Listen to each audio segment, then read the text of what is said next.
Welcome to session 12 of our class on the conquest through the divided kingdom. We are continuing our introduction to 1st and 2nd Samuel and the theological themes of these two books.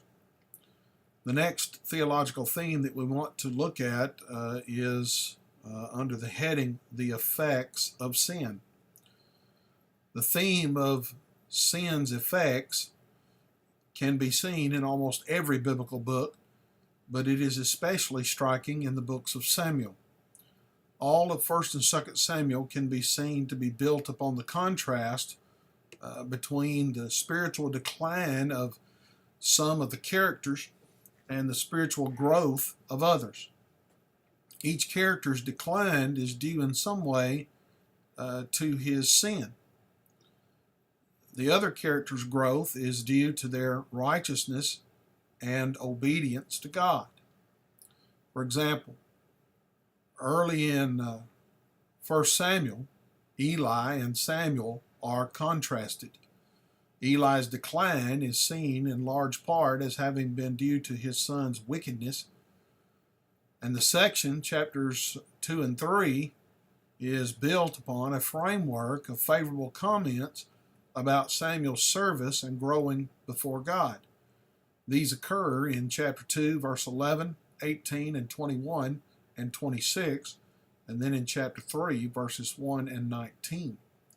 Now, the 6 references to Samuel's development bracket 5 blocks of narrative material, 4 of which deal with the evil in Eli's house, the exception being chapter 2, verses 18 through 21. Now, the import of this is clear. Divine blessing and legitimation would accrue to Samuel for his and his mother's faithfulness to God. Eli's household was doomed because of the apostasy of his sons. This foreshadows the trouble that David was to have with his sons at the end of his life, told in the last half of 2 Samuel. Samuel, however, was not immune to the effects of sin either. Later, the wickedness of his sons, along with his improper appointment of them as judges, was the immediate catalyst for the request for kingship. And then there is Saul. Early in his kingship, Saul appears as a very commendable character in chapters 9 through 11. Soon after he becomes king, however, Saul disqualifies himself from the office by his sins, chapter 13 and chapter 15. After David is anointed king in chapter 16 of 1 Samuel, the rest of the book of 1 Samuel is devoted to the interplay of the rising fortunes of David and the declining fortunes of Saul. In almost every encounter between the two of them, David emerges with his reputation enhanced, while Saul's reputation has suffered further. However, even David, after he has been chosen as king by God, whose rise in fortunes occupies all of 1 Samuel 16 through 31 and 2 Samuel 1 through 5, and whose reign is marked by great successes early on, especially in 2 Samuel chapter 6 through 8. Even David suffered a decline and much trouble with his sons in 2 Samuel chapters 12 through 24. This occurred after his great sins with Bathsheba and against Uriah. His first son by Bathsheba died in chapter 12. Another son, Amnon, raped David's daughter Tamar, that would be Amnon's half-sister. And yet another son, Absalom, killed Amnon, and then Absalom rebelled against his father, and another son, Adonijah, seized the kingship from his brother Solomon, 1 Kings chapter 1. David seems to have lost most of his moral authority and much of his standing with his sons by that point in his life. For example, in 1 Kings chapter 1 and verse 6, he is condemned for never having disciplined his son Adonijah. Therefore, the two books of 1st and 2nd Samuel serve to indicate that God still maintains standards against which even individuals chosen for special tasks and status were to be measured. Individuals or nations could not violate God's standards with impunity, expecting such violations to have no effect. It just couldn't be done. Next, and last, concerning the theological themes of 1st and 2nd Samuel, let's notice God's sovereignty. A thread that runs through all the discussion of kingship and of the effects of sin, as well as through the stories of David's exploits, is that of God's sovereignty. In the end, it is God who is in control of all. He gave the Philistines and the Ammonites into the hands of Samuel, and Saul and Jonathan, and countless times into the hands of David. His choice of David as king was backed up by his providential care over David in the face of many adversities. Indeed, the intricate details of intrigue and escape that we see when David was a fugitive, which get confusing and tedious at times, serve to show David's rise in popularity and God's hand of protection upon him again and again, specifically chapters 18 through 30 of the book of 1 Samuel. Now, before we go any further, I want to deal with another problem, you might say, in the religious world concerning the books of 1st and 2nd Samuel specifically. And that is that many in the scholarly world, in the academic world of the Bible, I say many, there are some who deny that David ever existed. And if he did exist, then he was just a king over a very small kingdom. It wasn't very large. And all these things that are told in the Bible about him are somehow, blown up and exaggerated and so forth, if they even happened at all, again, according to some. Well, that attitude of denying the historicity of David, that he ever existed, is turning away from that because of some of the evidence that we are finding in the world of archaeology, biblical archaeology. So what I want to do right now is go through some of this evidence to help us understand that David really did exist and that everything that the Bible says about him is true. Now, this evidence that we look at may not and does not give us evidence of every single detail about David in the Bible. But when we see that there is much evidence to back up the biblical account, to lend great credence to what the Bible does say about David, then I think we can stand firmly on the idea that David did exist and that what the Bible says about him is true. There is first explicit evidence speaking of the existence of David. There are 4 inscriptions which very possibly refer to David. We say very possibly because there is still doubt on the part of some concerning these inscriptions, and at least in one case, the inscription is not complete since the text is broken. The first one we will deal with here is what is known as the Tel Dan Stela, which was found in 1993. It was a fragment which was part of a wall at Dan. Later in 94 or 95, depending on which source one uses, a second fragment of the same tablet was found. Now, K.A. Kitchen states that it was the first recognized non-biblical mention of David. The reason he says it is the first. The reason he says that it is the first recognized mention is because the identification of David on the stela preceded the identification in other inscriptions, even though the other inscriptions were found before the one at Dan. For example, the Mesha stela, which we will look at later, was found in 1868. But the name David was not thought to be on it until the same time as or after the identification of David's name on the Dan stela. Thus, the Tel Dan stela opened the floodgates, so to speak, on Davidic studies as far as possibly confirming the historicity of the king of Israel. But as far as the Tel Dan stela is concerned, it is an inscription written in Old Aramaic, and it was very likely set up by Hazael, king of Syria.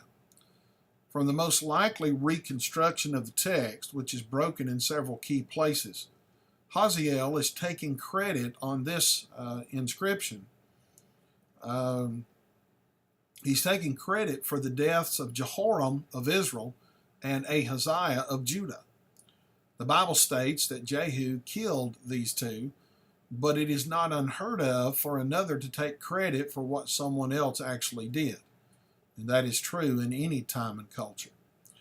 The part with which we are concerned is the phrase Beit David. It seems best to translate it House of David or Dynasty of David. However, the reading of the text is disputed. Alan Millard states that it has been challenged because the words are not separated as are all others in this text. Throughout the inscription, there are dots serving as word dividers, and this divider is missing between these two words. Millard concludes that in the light of Aramaic use, that is not compelling. With all the evidence considered, I think the best reading is as we have it, as we've said it, House of David or Dynasty of David. Next, we consider the explicit evidence found on the Mesha stela. There are several names given on the stela. Obviously, there is Mesha, but there's also David, which is possibly the most important name. I should say it is thought to be there. The words thought to be are used because there's still debate over whether the name actually appears, because this is the one on which the text is broken. However, Andre Lemaire believes that it is the proper reconstruction of the text. He says, beginning in line 31b of the stela, a new subject is introduced, as Claremont Ganneau already guessed long ago. The language follows the same pattern as was used in the description of Moab's military confrontations with Israel. It says, and as for Horonan, dwelt there such and such.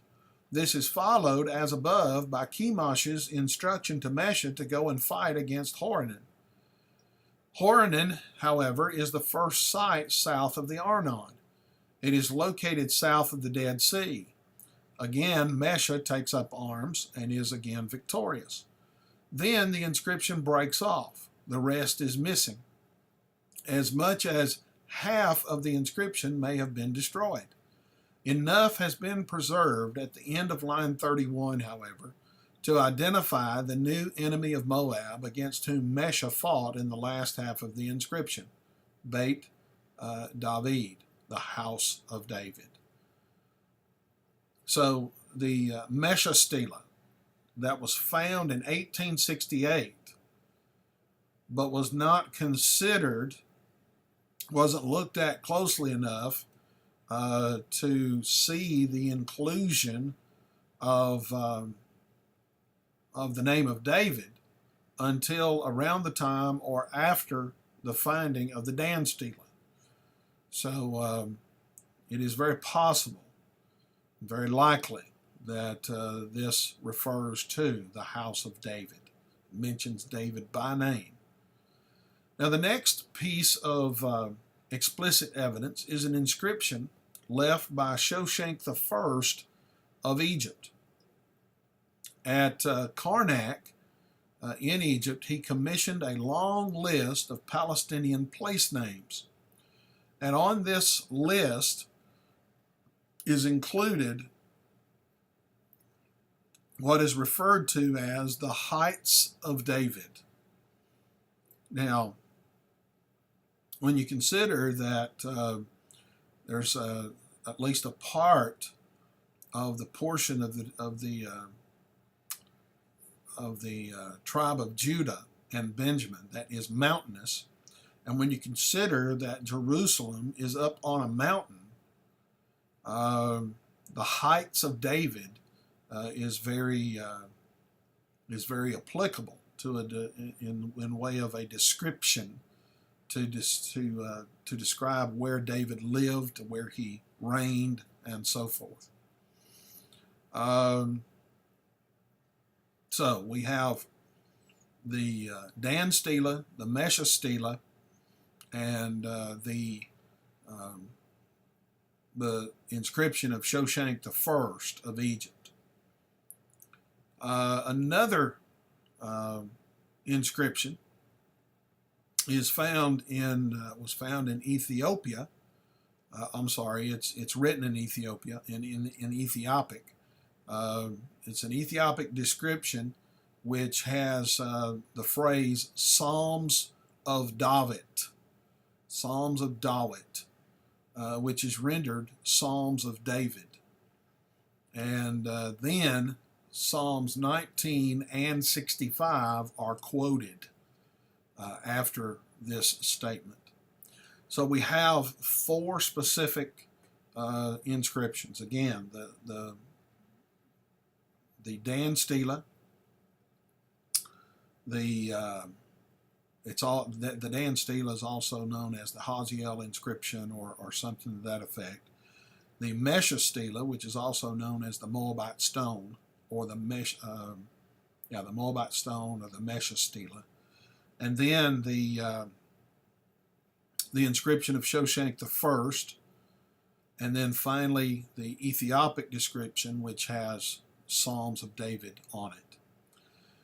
Now, while as seen here, there is not a great deal of explicit evidence for the historicity of David, that is evidence that specifically gives his name, there is a great deal more implicit evidence. That is evidence that implies the historicity of David. But before we discuss that implicit evidence, I want to discuss this lack of explicit evidence. Because of the very small amount of this type of evidence, it is argued by some, as I said earlier, that if David existed, he was not much of a ruler and his kingdom was not very big. Because there's not much mention of his name outside the Bible. This reveals an attitude of complete rejection of the enormous amount of explicit evidence found in the Scriptures. That is to say, we've got four pieces of evidence outside the Bible, but within the Bible, we've got all kinds of explicit evidence.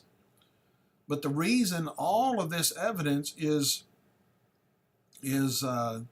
rejected is because people reject the inspiration of the Bible.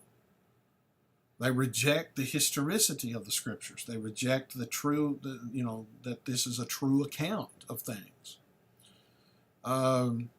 It is assumed by some that all of this is what we would call propaganda, and that the accounts found in the Bible are fiction, or nearly all of them fiction. But what if it is true in its record of David and his existence? If the Bible is true, then there is page after page of evidence that David not only existed, but he was an extremely important and powerful individual in Israel and in the surrounding nations as he defeated and controlled these nations. A related question can be stated this way. If the accounts given are fiction, if David is of no significance, then why is so much space given to him, his descendants, and his kingdom? Why is he so significant even in the New Testament? Let's consider how much material is dedicated to David in the Bible. As we saw in our study of Ruth, David is first mentioned in Ruth chapter 4, verses 16 through 22. Now, obviously, this material was compiled to speak to the lineage of David after David had already come on the scene, but it is the first mention of his name. David is mentioned again in 1 Samuel 16. This is where he is anointed by Samuel. However, there may be allusions to David earlier in chapter 16. According to Arnold and Wilson, there may be an allusion to David in 1 Samuel chapter 2 and verse 10. They make their comments in a reference to the fact that Hannah's song contains the words king and anointed one. In this passage, these phrases or these words are found, and at the end of the books of First and Second Samuel, at 2 Samuel 22:51 and chapter 23 and verse 1, these same words are found. And it basically forms a frame for the books of Samuel. Chapter 2 speaks of king and anointed one. Chapter 22 of 2 Samuel and chapter 23 speak of a king and anointed one.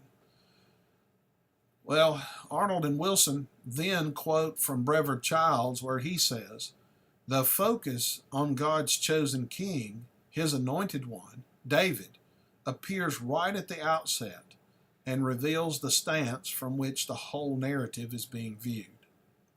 So it could be that we have a reference to David in Samuel as early as 1 Samuel chapter 2. Then in 1 Samuel 13 and verse 14, Samuel says that the Lord wanted a king who was a man after his own heart. In Acts chapter 13 and verse 22, David is referred to in this way. Then in 1 Samuel 14, in verse 52, it may be that one is being prepared for meeting David when the writer says, when Saul saw any mighty man or any valiant man, he attached him to his staff.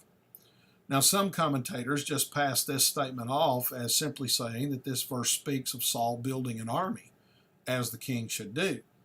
But two authors, by the name of Klein and Firth, both tie this passage in with David.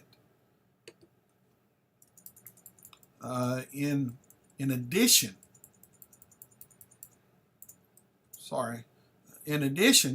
there is a reference to David in 1 Samuel 15:28, where Samuel says that the Lord had given the kingdom to Saul's neighbor.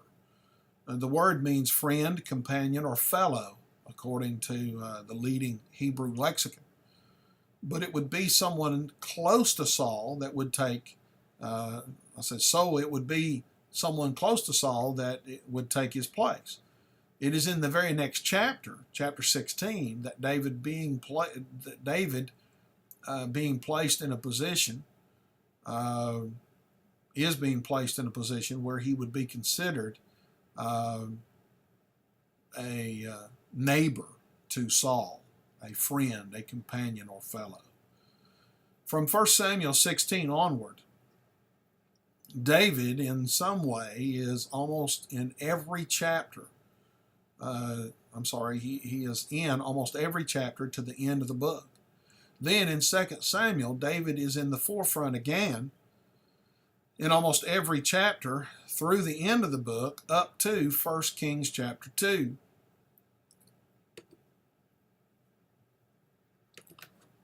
Hold on just a second. I had to correct something here. That's an impressive amount of evidence. But it becomes even more important when another point is considered. David gets 1.5 books of the Bible. When all the kings of Judah and all the kings of Israel are added up, there are over 40. They get the rest of the 2.5 books of Samuel and Kings. That is to say, David gets 1.5 books of 1st and 2nd Samuel and 1st and 2nd Kings. He gets 1.5. The other 39 kings get the other 2.5. They have to be divided between those other 39 kings. Further, David's history covers about 50 years in these 1.5 books. The rest of the kings reign for about 450 years, and that period of time is covered in the 2.5 books. In addition, David gets 19 chapters of Chronicles. That is out of 65 chapters, which is over 29% of the total of 1st and 2nd Chronicles. So he gets 1.5 books of 1st and 2nd Samuel and 1st and 2nd Kings, and he gets almost 30% of the books of 1st and 2nd Chronicles. Then when you add the Psalms, 73 out of 150 of the Psalms are attributed to David, almost half. And throughout the rest of the Old Testament, David is mentioned many times in various ways. Finally, David is mentioned 59 times in the New Testament.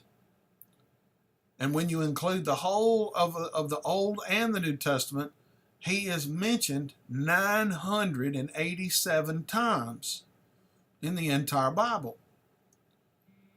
When compared to other characters of the Bible, David comes in second place as to the number of times mentioned. The one who is in first place is Jesus. Lastly, when Jesus is considered, who does he claim to be? We've already noted that he claims to be the Son of David, as recorded in Matthew chapter 1 and verse 1. God claimed him. Matthew, as he's writing by the inspiration of the Holy Spirit, claims him to be the Son of David, which he is, a descendant of David. Again, we ask the question, if David is a fictional character, or even a minor character in history, why is so much made of him and who and what he is? But, putting the evidence of the Bible aside for a moment, consider this from another perspective. Again, some scholars complain about the lack of evidence outside the Bible. They doubt the historicity of David and his kingdom, or at least the portrayal of David and his kingdom in Scripture, because of what they call a lack of evidence. But is there a good reason for such a lack of evidence? Yes, there is. K.A. Kitchen points out that the countries surrounding Israel, such as Egypt and Assyria, had no contact with Israel in the 11th and 12th centuries. After the victory of Merneptah in 1209 BC, no Pharaoh out of Egypt went to war in Canaan until 970 BC. In Assyria, after Tukulti-Ninurta I in 1244 to 1208, after him, no Assyrian king came to the North Mediterranean coast until Ashurnasirpal the second did so in 882 BC. Now, this is with the brief exceptions of Tiglath-Pileser I around 1100 BC and Ashur-bel-kala soon after. But no Assyrian ruler even came to South Syria until Shalmaneser II did so in 853 BC. Thus, none of these rulers of Egypt and Assyria, except for those already noted, had any clear connection with Palestine between 1200 and 900 BC. We can add Babylon to this list also. Thus, during the great power eclipse, when records are often internal and totally local, it does no good to complain about a lack of mention of Israel. Aside from what would be considered the major powers of that time, what about Phoenicia, Aram, and the Transjordan? Well, no archives or inscriptions are found. Only 6 short texts are found on stone, these being from Byblos. Nothing comes from Damascus, which was rebuilt many times and fully built over. There are very few major Aramean inscriptions from anywhere except some scraps of ivory, horse harnesses, and of course the Tel Dan Stela, which is the closest to Damascus, and which significantly is explicit about Israel and Judah, as we've already noted. Further, there are Neo-Hittite hieroglyphic inscriptions, but they are too far north to be concerned with Israel. They are mainly building texts of purely local interest. However, they will be of indirect help when we consider the implicit evidence in a few minutes. At this point, having considered the lack of evidence in countries around Israel and Judah, what about the lack of evidence inside Israel, even in Jerusalem? Well, Herschel Shanks deals with this question by stating, no one can deny that the archaeology of the 10th century Jerusalem is a problem. But as Tel Aviv University historian Nadav Naaman points out, we have equal little archaeological material for the 14th century BC. Yet we know Jerusalem existed at that time. The evidence for this comes from the Tel El Amarna tablets. Thus, what is true of the 14th century may also be true of the 10th century. Archaeological remains are either gone or undiscovered. Yet, there must have been a city there, despite the scant evidence in the archaeological record. But as Shanks continues, he says, if we broaden the question, we begin to realize just how little has been recovered, and perhaps how little can ever be recovered from ancient Jerusalem.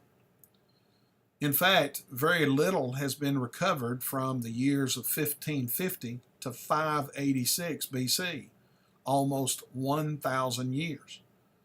Shanks states that we are faced with 2 mutually exclusive conclusions. Number 1, Jerusalem was abandoned and unsettled during this entire 1,000-year period. Or number 2, the current archaeological record doesn't tell the whole story. He makes a case for the idea that the first option does not fit the evidence. Shanks argues it makes no sense to suppose that a site like Jerusalem, with steep valleys on 3 sides for easy defense, with an abundant year-round water supply, with the fertile adjacent land to till, with a position on the only route through central Canaan, and with a history prior and subsequent settlement that has been established archaeologically, it makes no sense that this city and this area would be abandoned for nearly 1,000 years. Further, Shanks points out that we have evidence of Jerusalem being inhabited in the Tel El Amarna tablets mentioned already above or earlier, yet we have no archaeological evidence of occupation from this same period. So as Shanks says, how do we explain the scant archaeological evidence during this 1,000-year period? He gives ideas as to how this can be explained. Shanks says that while the amount of evidence is small, it is not as small as minimalists make it out to be. Minimalists being those who minimize the evidence that is found. He goes on, he says, for example, there is the stepped stone structure which, while the date is disputed, was certainly built sometime during the period we're talking about. As Shanks says, this certainly implies some substantial settlement during this period. In addition, some pottery shards have been found. However, there is almost no publication of such finds. But the small amount that has been published comes from the late Bronze Age and from the 10th century. Further, Benjamin Matsar found an intact black small jug on the area between the city of David and the southern end of the Temple Mount that is characteristic of the 10th century. But again, it must be understood why so little pottery has been found. First, even people of the status of Kenyon and Shiloh, both very well known in the archaeological world, they did not see the need to keep all the pottery that they found. Now, this is possible because the intense question about the existence of the United Monarchy of Israel had not yet arisen. Thus, they may have unwittingly thrown out much of the evidence for occupation in this period. In addition, neither the Temple Mount nor the summit of the city of David are available for excavation because the Muslims have the former and the latter on the former and the latter private homes. And when excavation of an inhabited site can take place, the archaeologist digs in only about 5% of that particular site. Finally, later building after the periods in question often destroys any evidence of earlier occupation. Another question that is often asked is, why are there no inscriptions from Hebrew kings, specifically from David and Solomon? Well, Kitchen gives a twofold answer to this question. The question of survival of artifacts, possibly the policy of the state. Kitchen gives a twofold answer to this question. The question of survival of artifacts and possibly the policy of the state. First, it is not everywhere that a king would place an inscription. It is usually in, on, or at temples, palaces, and other official places. Further, as noted earlier, destruction and rebuilding take their toll over time, and therefore stelae, for example, inscriptions on stone, might have been reused in fresh masonry by later kings. The Babylonians thoroughly destroyed the temple and palace of the city of David in about 586. And Zerubbabel's second temple rebuilding, and even more, the massive rebuilding under Herod, would have removed the last traces of any structures from the time of David. Then, in turn, the Romans thoroughly destroyed Jerusalem in AD 70. Now, second, concerning state policy, while inscriptions were not forbidden by God, we do not know whether Jerusalem's early Hebrew kings actually did leave formal inscriptions on stone, even as servants of Jehovah. The examples that we have are what might be termed unofficial and consist of,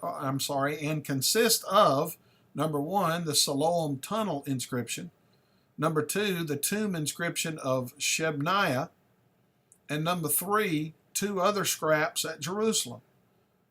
Lastly, when other kingdoms around Israel and Judah are considered, including Aram, Damascus, Moab, Ammon, Edom, and Byblos, we have very few, if any at all, from these nation states. The point here again is that scholars make much of the fact that there is little explicit evidence of David. But number 1, they do so while ignoring the Bible. And number 2, they do so while ignoring the conditions of the time in which David and his kingdom existed. Matsar, as quoted in Arnold and Williamson, says that the evidence which we do have is consistent with the biblical accounts. And as Kitchen so aptly puts it, absence of evidence is not evidence of absence. In other words, there may be many things still buried in the ground that will shed more light upon David, Judah, and Jerusalem and Israel. The more we dig, the more we find. But while explicit evidence is meager, implicit evidence seems to be abundant. Now let's look at that implicit evidence.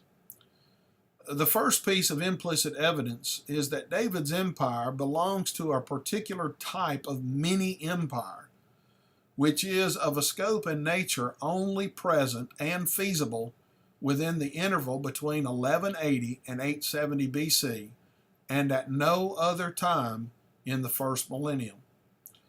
Solomon inherited such a kingdom from David, and under his kingship, it prospered greatly in revenue, the building of the temple, the palace complex that he built, and many other things.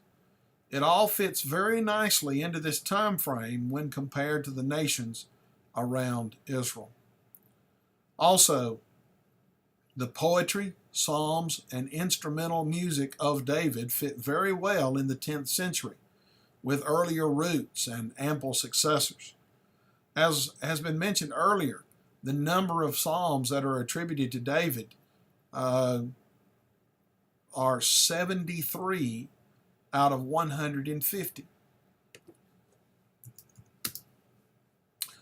He evidently passed his love for this type of thing to Solomon, who coveted wisdom and had fame in it, composed both wisdom, proverbs, and songs. 1 Kings chapter 4, verses 29 to 34. He spoke of a long prayer. Solomon spoke a long prayer at the dedication of the temple.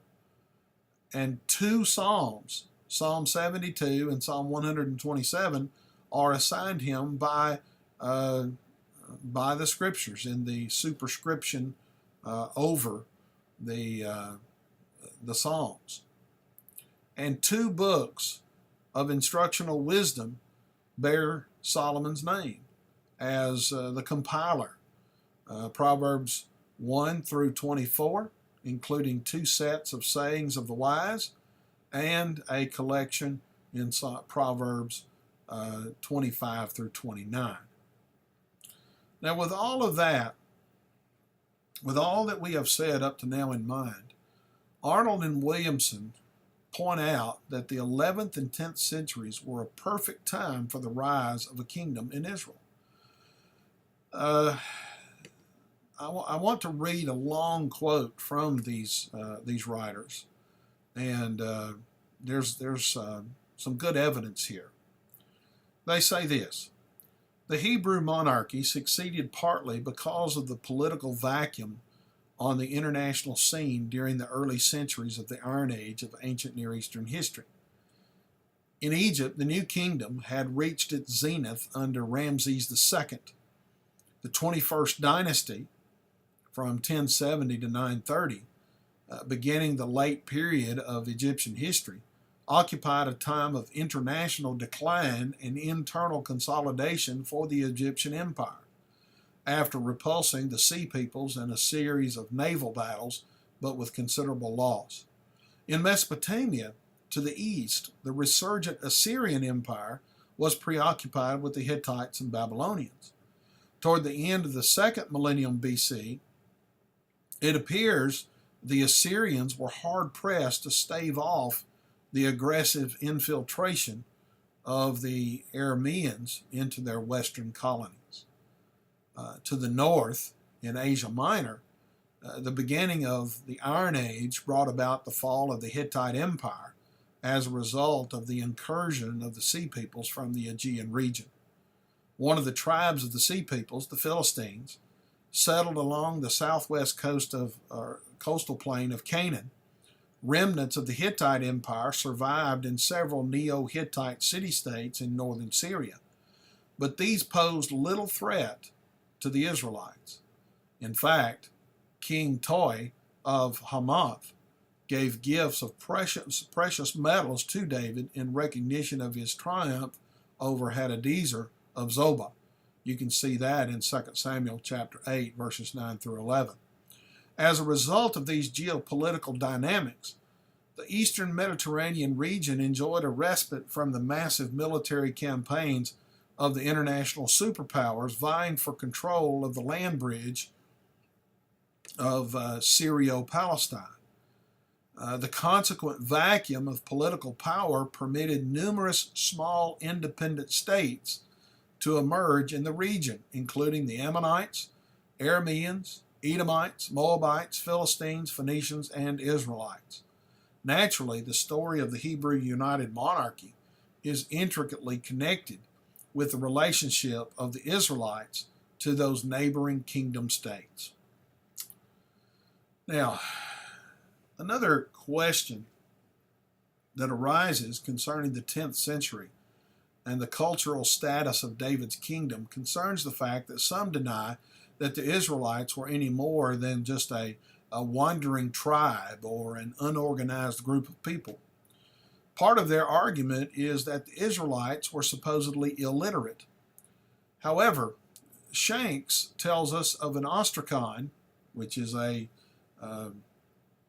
piece of pottery that has been written on. One of these things has been found at Caiaphas.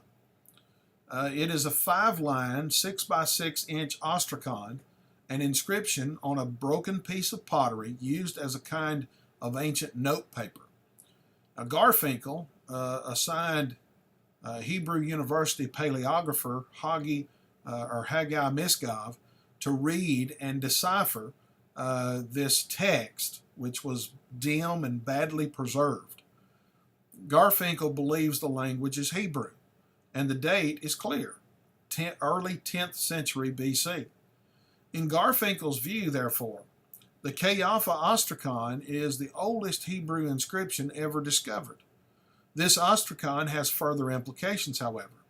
It establishes Hebrew literacy in the Israelite population as early as the kingdoms of David and Solomon.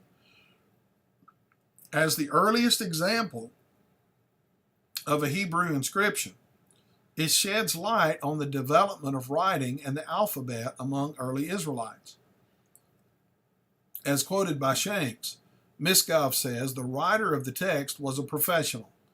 In light of this data, and assuming this was a royal fortress from the early days of the United Monarchy, such a letter found close to the gates of the city testifies to the presence of literate administrators in the city despite its modest size. Now, another angle of this discussion of the status of the Israelites, whether they were nomadic, wandering, or settled, concerns the existence of buildings and other structures from the 10th century. There is now evidence that the people were well organized and advanced, much more than a wandering society. Once again, concerning Caiaphas, which is a city on the edge of the valley of Elah, which is where David fought Goliath. Concerning this place, Shanks states the following. The circular wall around the hilltop fort required more than 200,000 tons of boulders. Some of the large stones in the city's carefully designed 4-chambered gates weighed almost 5 tons. It took a well-organized, technologically proficient state society to construct something like this. This fort was not built by some small king. Caiapha is thus a powerful antidote to scholars like Tel Aviv University's Israel Finkelstein, who claims that Judah never existed as a state in the 10th century, and that the kingdom of David and Solomon were just really small at most. In addition, there is more evidence in Jerusalem of an advanced society. Rachel Ginsburg has reported on the fact that Dr. Eilat Matzar has found a wall that may belong to David's palace. Based on the advice of her grandfather, Professor Benjamin Matzar, she started with the location where Kathleen Kenyon had found some leftover capitals, that is, something that would a piece of stone that would go on top of a column, okay, these capitals were of the decorative Phoenician stonework. Now, that's significant in that Hiram, king of Tyre, is the one who helped David and Solomon specifically in building the things that they built, their houses, the temple, and so forth. And if this was Phoenician stonework, then it would fit very well with that information in the scriptures. Now, Matzar adds that the wall that has been found is very long, measuring 100 feet in length, and it ran from west to east along the length of the excavation, and it ended with a right angle that turns south and implies a very large building. The wall was dated by the 11th century pottery shards that were found within the dirt fill between the stones. It is built on the summit of the mountain, directly on bedrock along the city's northern edge, with no archaeological layers beneath it, a sign that the structure constituted a new northward expansion of the city's northern limit. Matzar is quoted as saying the construction that we found was a complicated and intricate engineering operation that must have required immense resources, and the dating matches. This is the kind of step one would expect of a new ruler who wants to turn the city that he has conquered into his permanent residence and who has an exceptional vision of the future development of the city. Another author by the name of Jane Cahill comments on the remains uncovered at Jerusalem. She says, "My own view is that the archaeological evidence demonstrates that during the time of Israel's united monarchy, Jerusalem was fortified, was served by 2 complex water supply systems, and was populated by a socially stratified society that constructed at least 2 new residential quarters, one located inside and the other located outside the city's fortification wall. The one of which she speaks that is outside the wall is what is known as the stepstone structure, which is actually prior to David's times, and shows that what might have been part of the reason for the inhabitants' confidence that David and his men would not be able to breach the defenses of Jerusalem and capture the city in 2 Samuel chapter 5. Finally, I want to revisit the inscription that was mentioned earlier concerning Caiapha. I discussed the physical characteristics of that piece of evidence earlier, but now I want to deal with the text, specifically what it says about the social setting of the 10th century. The text has been translated by, as we said, Professor Gershon Galil of the Department of Biblical Studies at the University of Haifa. and he renders it this way. Line 1 says, "You shall not do it, but worship the Lord." Line 2 says, "Judge the slave and the widow, judge the orphan." Line 3 says, "And the stranger, plead for the infant, plead for the poor." And line 4 says, line 3 ends, "Plead for the infant, plead for the poor, and the widow." In line 4, "Rehabilitate the poor at the hands of the king." Finally, line 5 says, "Protect the poor and the slave, support the stranger." Now, we earlier discussed briefly the idea of the Deuteronomic historian, or the Deuteronomic history, where that theory states that the Pentateuch is a manufactured piece of propaganda to justify a new system and place of worship in the time of Hezekiah and Josiah and much later kings after David. Okay? As noted earlier, some think that this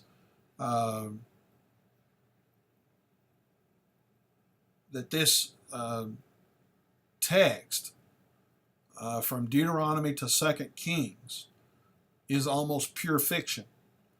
Some of the laws of this document state that justice is to be dispensed in such a way that the poor, the orphan, and the widow not be treated unfairly. Two of these passages are Deuteronomy 10:18 and chapter 27 and verse 19. Now, with that in mind, what this inscription does for us is to show that these ideas of defending and helping the poor, the orphan, and the widow, these ideas did not originate with the 7th and 8th century of the time of Hezekiah and Josiah. It proves that such ideas of justice for the widow and orphan did in fact exist as early as the 10th century. This meshes very well with David's actions toward Mephibosheth in 2 Samuel chapter 9, and also toward the widow of Tekoa in 2 Samuel 14. Now, the ones who doubt the facts of these accounts, again, from Deuteronomy to 2 Kings, their response might go like this. Well, it's very probable that the ideas contained in the Deuteronomistic historian were around for some time before it was written and were included in the documents when they were composed. We understand this. We understand that response might be given. However, while one piece of evidence does not make a case, the many pieces of evidence, when put together, make for a very convincing case. That is, while this particular piece of pottery that's been found at Caiaphas by itself may not prove much of anything, when you put it together with the 4 inscriptions of the explicit evidence that we noted, the Mesha stela, the Dan stela, the Ethiopic inscription, and the inscription of Shoshank I, and all the implicit evidence that we have been through, and the evidence of the scriptures, when you add this piece of pottery to all of that, all of this together makes the existence of David, the historicity of David, and the evidence of the scriptures very, very convincing. So there is both explicit and implicit evidence for the historicity of David and his kingdom. It is thus very reasonable to assume that the Bible is accurate in its portrayal of David and the events and people surrounding him and his kingdom. All right, that brings us to the end of this hour. We'll get into the text of 1 Samuel and the lessons that we can learn from it in session 13. And as always, if you have any questions, any concerns about what we've said in these lectures, about the assignments, the syllabus, or anything, please feel free to write me or call me. Thank you.